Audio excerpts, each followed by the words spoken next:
Kinerja Polres Muara Enim patut diacungi 2 jempol. Pasalnya hanya memerlukan waktu 15 hari sejak tanggal 23 Februari sampai 10 Maret 2023, jajaran Kepolisian Resort Muara Enim berhasil mengamankan 94 senjata api rakitan dan mengungkap 9 kasus dan 9 pelaku pada operasi Senpira Musi tahun 2023.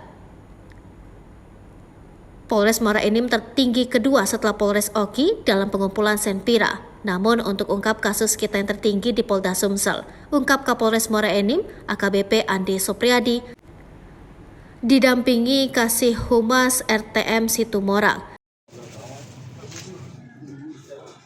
Seperti rekan-rekan sekalian ini, totalnya ada 94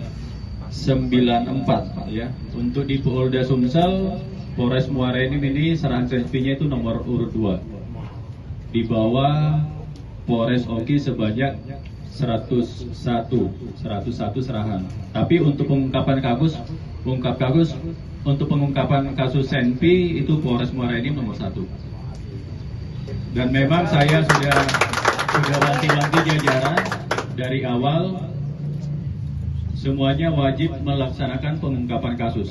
Jadi saya bisa sampaikan di sini, Satreskrim ini ada ungkap kasusnya ada 2 kasus.